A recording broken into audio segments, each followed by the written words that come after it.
vida seja a tua vida, Jesus.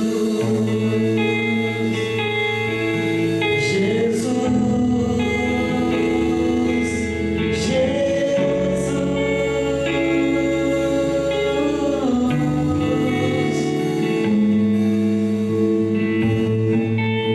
uma chance igual a esta, talvez eu não tenha.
que a minha vida seja tua vida, Jesus.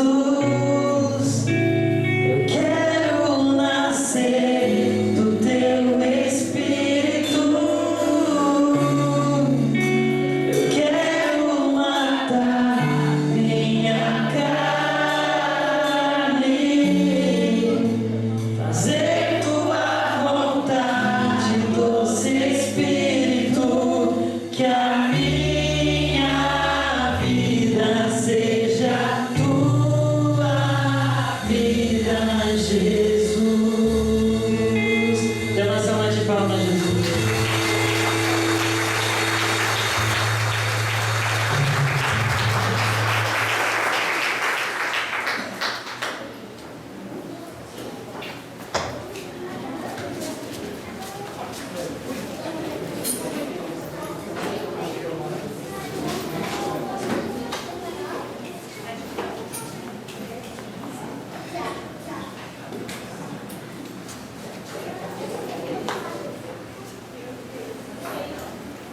Aqui, ó. Certeza? Põe aí, põe pra mim.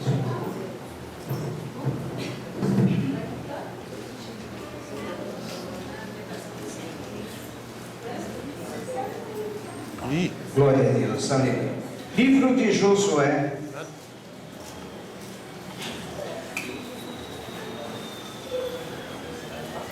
Josué, capítulo de número 8, ou melhor, capítulo de número 9. Nós temos já 3 semanas, 3 domingos, falando sobre o livro de Josué. Falamos inicialmente, aliás, na primeira semana nós falávamos sobre a travessia do Mar Vermelho, como atravessar os mares da vida. Depois, no livro de Josué, nós falávamos sobre como atravessar os rios e derrubar as muralhas. Lembram-se? Depois que o povo entrou na terra da promessa, eles tiveram um rio a atravessar e depois também tiveram uma muralha para derrubar.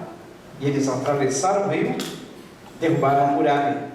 Agora eles já estão dentro da terra da promessa. E dentro da terra da promessa, eles conseguem vitórias contra os inimigos. Eles conseguiram vitórias contra a cidade de Jericó.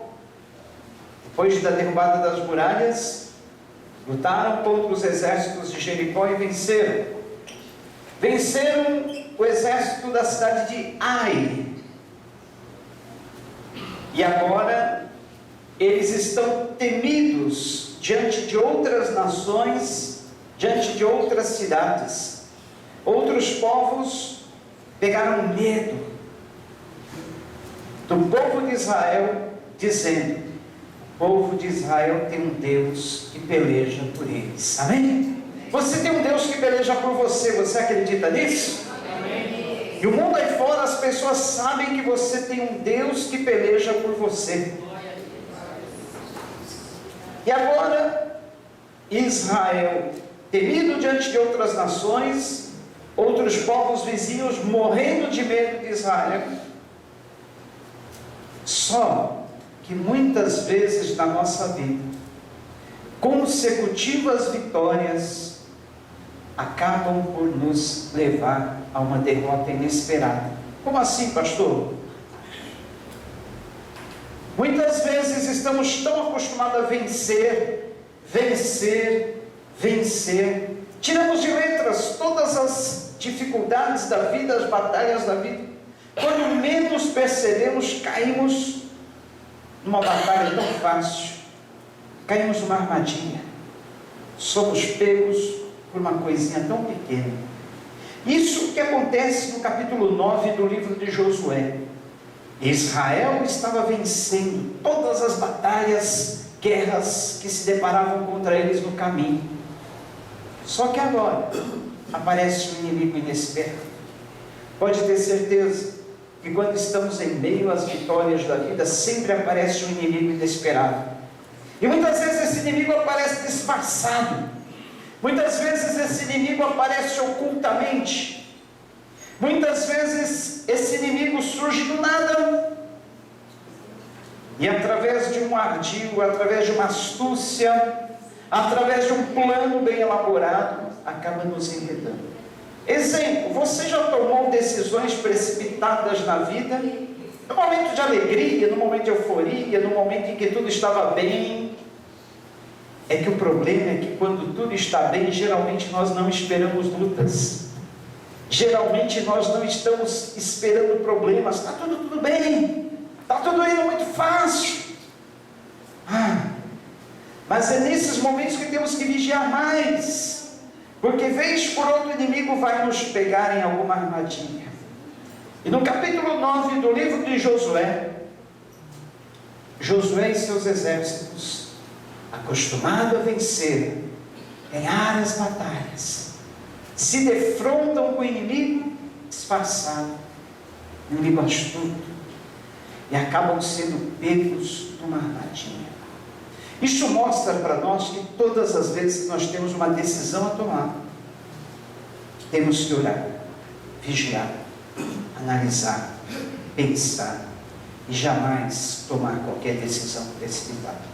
Principalmente quando estamos no momento de fazermos uma aliança. Acompanhe conosco Josué capítulo 9. Josué capítulo 9. Diz assim: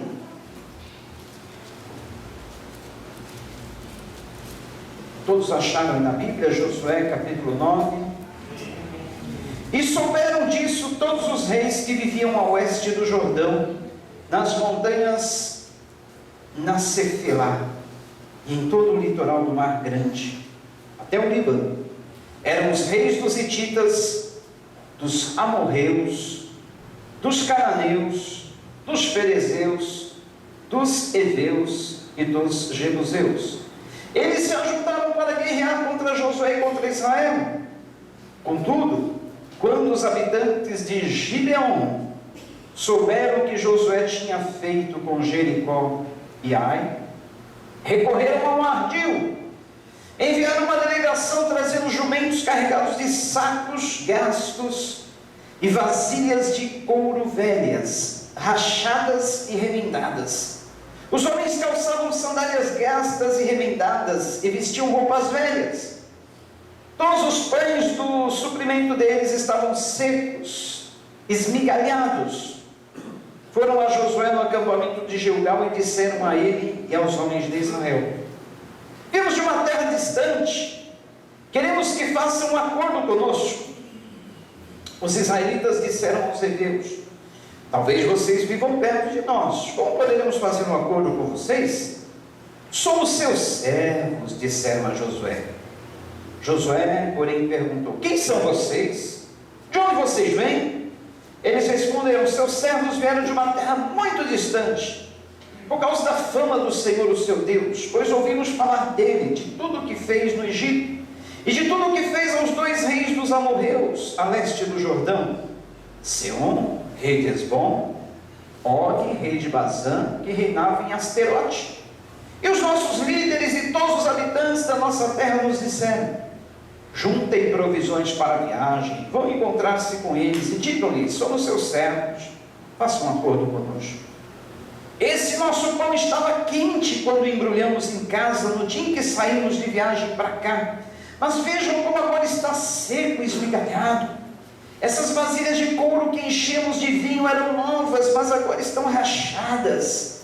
E as nossas roupas e sandálias estão gastas por causa da longa viagem. Os israelitas examinaram as provisões dos heveus, mas não consultaram o Senhor. Então Josué fez um acordo de paz com eles, garantindo-lhes poupar a vida. Os líderes da comunidade o confirmaram com juramento. 3 dias depois de fazerem um acordo com os gibeonitas, Os israelitas souberam que eram vizinhos e que viviam perto deles. Por isso partiram de viagem. 3 dias depois chegaram à cidade dos heveus, que eram Gibeon, Quefira, Berote, Kiriat Jearim. Mas não os atacaram, porque os líderes da comunidade lhes haviam feito um juramento em nome do Senhor, Deus de Israel. Toda a comunidade, porém, queixou-se contra os líderes, que lhes responderam: fizemos a ele o nosso juramento em nome do Senhor, Deus de Israel, por isso não podemos tocar neles. Todavia nós os trataremos assim. Vamos deixá-los viver, para que não caia sobre nós a ira divina, por quebrarmos o juramento que lhes fizemos. E acrescentaram: eles ficarão vivos, mas serão lenhadores, carregadores de água para toda a comunidade. E assim se manteve a promessa dos líderes. Então Josué convocou os gibeonitas e disse: por que vocês nos enganaram, dizendo que viviam muito longe de nós, quando na verdade vivem perto? Agora vocês estão debaixo de maldição. Nunca deixem de ser escravos, rachando lenha e carregando água para toda a casa de Deus. Eles responderam a Josué: os meus servos ficaram sabendo como o Senhor, o seu Deus, ordenou que o seu servo Moisés lhe desse toda essa terra e que eliminasse todos os seus habitantes da presença de vocês. Tivemos medo do que poderia acontecer conosco por causa de vocês. Por isso agimos assim. Estamos agora nas suas mãos. Faça conosco o que lhes parecer bom e justo. Josué então os protegeu e não permitiu que os matassem. Mas naquele dia fez dos gibeonitas lenhadores, carregadores de água para a comunidade e para o altar do Senhor, no local que o Senhor escolhesse. É o que eles são até hoje. Deus, nós queremos pedir através dessa tua palavra sabedoria para o nosso viver, sabedoria para o nosso dia a dia, sabedoria nas decisões que temos a tomar, sabedoria e vigilância contra os inimigos, Pai. Queremos aprendermos de Ti.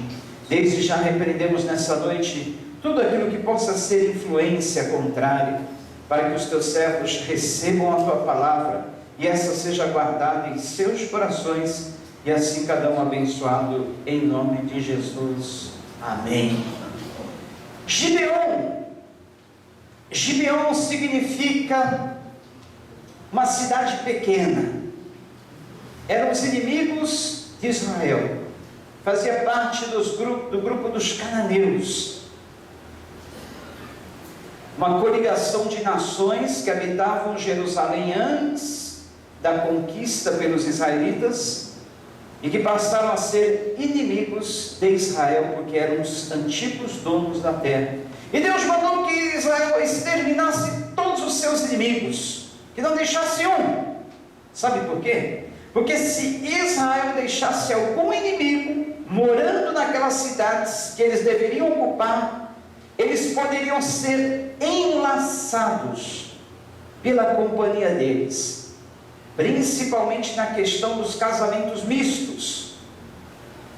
Deus determinou que Israel não se misturasse com outras nações, que eles não contraíssem casamentos com povos de outras nações, porque poderia levá-los à idolatria. Exemplo disso, Salomão, o homem mais sábio da Bíblia. Ele era muito sábio, muito inteligente, só que ele contraiu um casamento com mulheres estranhas, casamento à base de negócios políticos, acordos políticos. E o que aconteceu na vida de Salomão?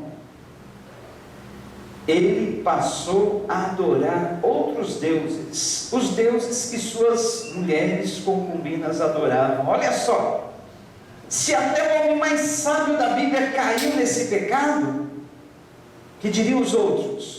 Então Deus, sabendo da tendência humana, disse: olha, eliminem todos os povos da terra, não deixe ninguém ficar vivo, porque se ficar algum povo vivo, vocês vão acabar se misturando com eles e vão acabar se contaminando.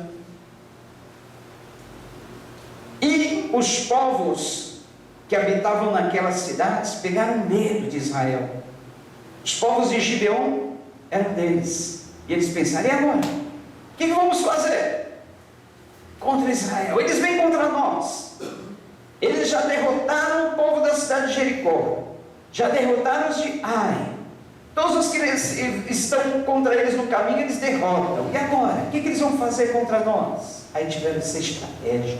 Olha, vamos dizer que nós viemos de longe, que nós não somos seus vizinhos, e que nós estamos procurando refúgio.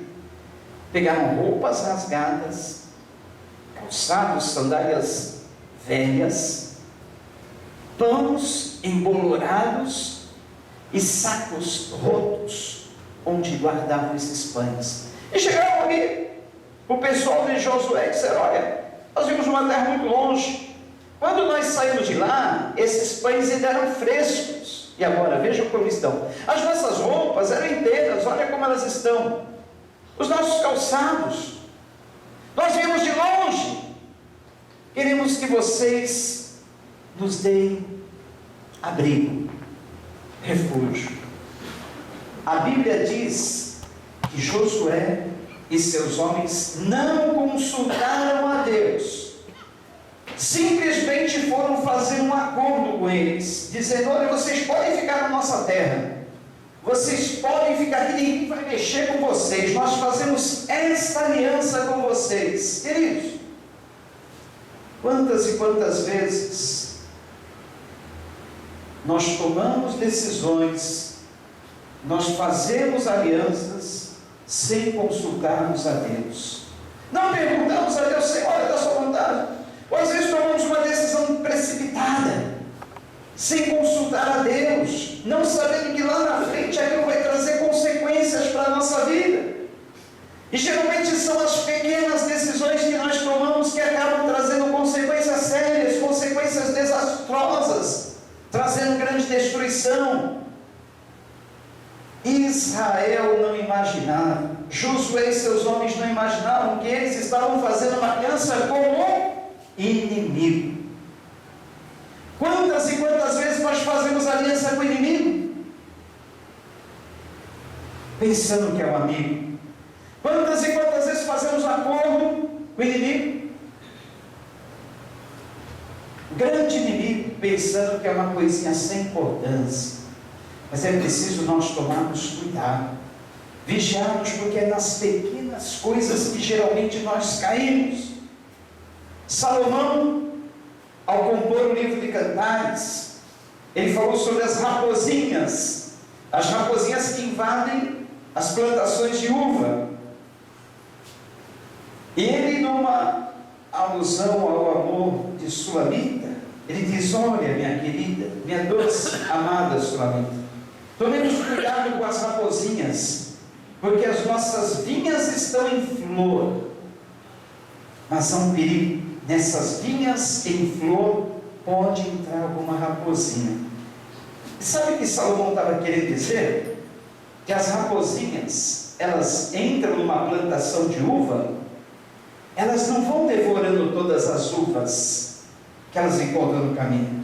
Se ela devorasse um cacho inteiro, outro cacho, tudo bem, porque pelo menos comemos uma meia dúzia de cachos de uva, daí está satisfeito, não é verdade? Ou então, se ela entrasse devastando grande parte, uma parte da plantação, fazendo estrago, e deixando outra parte sem mexer, tudo bem. Mas sabe como que é a ação da raposinha no meio de uma plantação de uva? Ela bica uma uva do cacho, vai para outro cacho, bica outra uva, e outro cacho ela vai, come mais uma uvinha, e vai de cacho em cacho. Naquilo ela devasta uma plantação inteira, porque ela, tocando em apenas uma uva do cacho, ela estraga o cacho todo. Parece que ela contamina. E olha só o estrago que uma pequena raposinha pode causar numa plantação de uva. E ela é o quê? Um animal pequeno. Lembram-se de Sansão? Grande homem, forte, vencia os filisteus, derrotava todos os inimigos que vinham contra Israel. Ele caiu como? Diante de um grande exército? Não. Caiu diante de um grande inimigo? Não. Caiu numa simples brincadeira de o que é uma mulher perigosa chamada Dalila. Caiu numa simples Tente adivinhar. Olha, o que é isso, o que é aquilo, o que é, o que é. E naquilo ele caiu com uma perigosa mulher chamada Dalila, que parecia inofensiva. Eu lembro da minha infância, eu gostava de ler livros, muitos livros, histórias, Bíblia, livros da Bíblia. E tinha um livro de histórias que eu gostava de ler, As Aventuras de Gulliver. Alguém já ouviu falar de Gulliver? Já leram Gulliver na infância? E diz que Gulliver, ele uma certa vez entrou numa cidade chamada cidade de Lilliput. E aquela cidade era uma cidade de homenzinhos pequenos. E ele menosprezava o tamanho daqueles homenzinhos. Ele dizia: olha, eu vou dominar essa cidade. Essa cidade aí não é páreo para mim. Olha o tamanho dos homenzinhos pequenos. Mas um dia Gulliver dormiu. E naquilo que ele dormiu, sabe o que fizeram os pequenos homenzinhos daquela cidade, que eram muitos? Uma fábula. Mas nós aprendemos com isso. Os pequenos homenzinhos pegaram cordas e mais cordas e foram laçando, enrolando em volta do corpo de Gulliver enquanto ele dormia. Era um gigante.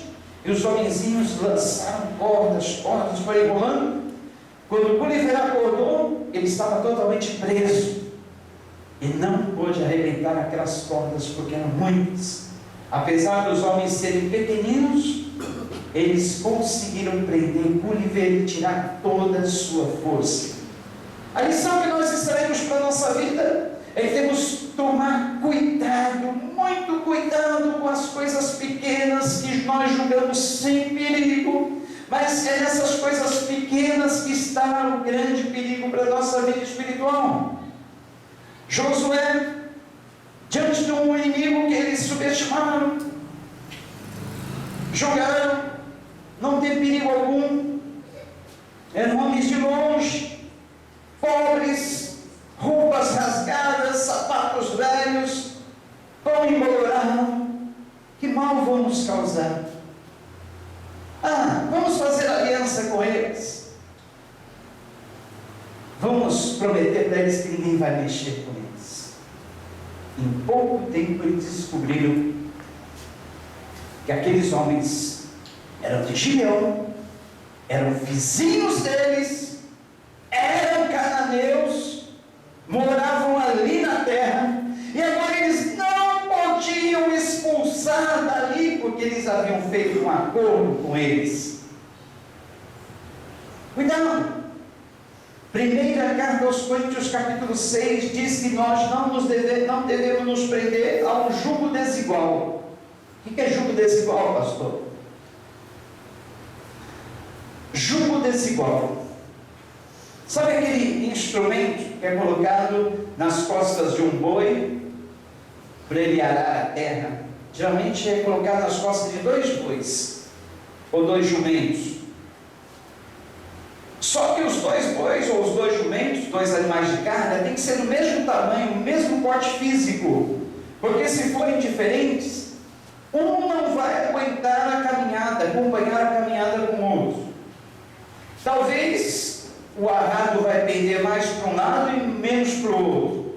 Talvez um vai ter mais força, vai querer avançar na frente, outro vai ficar para trás. Isso é o jugo desigual.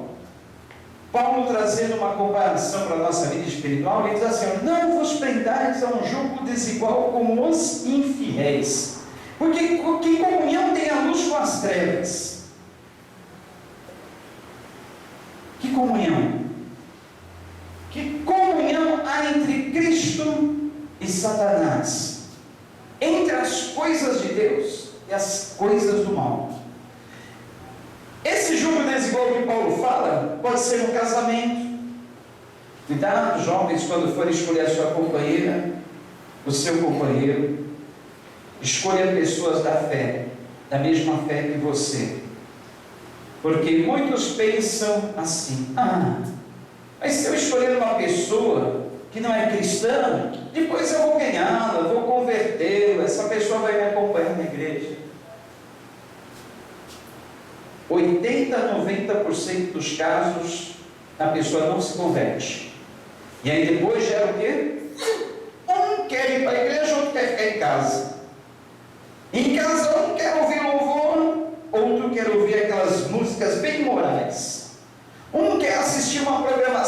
adolescente na TV, outro quer vender para aquelas programações que não convêm. E aí há o que? Um desacordo.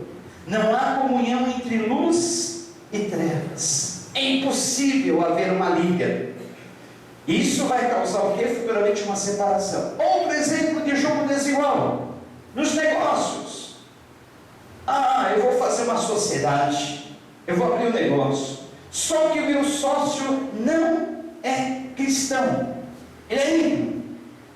Será que vai dar certo? Pastor, nem me pergunte se vai dar certo, porque de cara a Bíblia diz que não dá certo. Que é para nós fugirmos do jugo desigual. Não há como unir luz e trevas. Ou é luz, ou é trevas. Não é verdade? Então, o que aconteceu com os israelitas? Fizeram um acordo, uma aliança com os gibeonitas. O que acontece numa aliança? Tudo se torna em comum. Se eu tenho uma aliança com alguém, o que é meu é daquela pessoa. No casamento não é assim? Que é um é de outro. E numa aliança comercial, eu faço negócio com aquela pessoa faz negócio comigo. Eu aceito aquela empresa me aceita. Uma aliança política. Os inimigos daquela nação são meus inimigos. Os meus inimigos são inimigos daquela nação. Josué estava declarando para os gibeonitas o seguinte: olha, quem vier contra vocês, vem contra a gente. A partir de hoje nós vamos proteger vocês. E tanto é que eles enfrentaram uma grande batalha logo depois, em seguida, para proteger os gibeonitas. Mas o interessante é que mesmo os gibeonitas, tendo armado esse ardil, tendo criado toda essa estratégia, Deus levou em conta. Por quê? Por causa da aliança que Josué fez. Sabia, mesmo quando uma aliança é feita com bases erradas, Deus respeita aquela aliança e quer que nós respeitemos aquela aliança. Por exemplo, eu casei, mas foi uma aliança feita por mim. Deus não estava no negócio. Mas a partir do momento que você casou, aí Deus passa a aprovar aquela aliança. Não foi a vontade dele, mas ele aprova, faz questão de aprovar. Agora vocês fizeram essa aliança, vão ter que ser fiéis até o fim. É uma aliança que Deus respeita. E olha o que aconteceu com os gibeonitas. 400 anos depois, Saul fez guerra contra eles. Eles estavam morando nos territórios de Israel. Saul falou: olha, não vou dar beleza mais para esses caras não. Esses caras tinham que sair daqui da terra. Eles estão aqui, o lugar deles não é aqui. Deus deu essa terra para nós. Vamos guerrear e vamos matar eles. Saul não levou em conta a aliança que Josué havia feito com aquele povo 400 anos antes. E Deus não gostou. Sabe o que Deus fez? Ele enviou uma fome na terra de Israel que durou 3 anos. 3 anos. Muitas vezes uma nação sofre, não sabe por quê. Pecado, desobediência, coisas que Deus não aprova. E Deus, não aprovando a atitude de Saul, mandou uma fome sobre a terra de Israel, dizendo. Aí Davi ficou preocupado: mas por que essa fome? Que eu saiba, nós não fizemos nada que desagradasse ao Senhor. Por que isso? Aí Deus respondeu que foi por causa da aliança quebrada com os gibeonitas. Aí Davi consulta os gibeonitas e diz: e aí, o que nós podemos fazer por vocês? Já que Saul matou muita gente de vocês, quebrou a aliança que Josué havia feito com vocês, e agora? Os gibeonitas disseram: vida por vida. Tem 7 homens da família de Saul, fica tudo bem. Assim foi feito. E quebrou-se aquela maldição. Mas o que eu quero dizer por causa de um acordo mal feito lá atrás. Agora o povo de Israel sofria. Haviam feito uma aliança, um acordo, sem consultar a Deus. E agora o inimigo estava instalado dentro da casa, dentro do território de Israel. Queridos, é nas mínimas coisas, nas coisinhas pequenas que vem a derrota para a nossa vida espiritual. Tem nada demais. É uma programaçãozinha besta, não vai me afetar. É um sitezinho bobo de imagens, não vai me afetar. É uma pequena conversinha tola, não vai fazer mal para mim. Não é assim que a gente fala? Isso não vai me afetar. É um amigozinho bobo. Mas é nessas pequenas coisas que nós somos pegos, e o inimigo se instala dentro da nossa casa, dentro da nossa vida, dentro do nosso território, e nós já não podemos mais expulsá-los.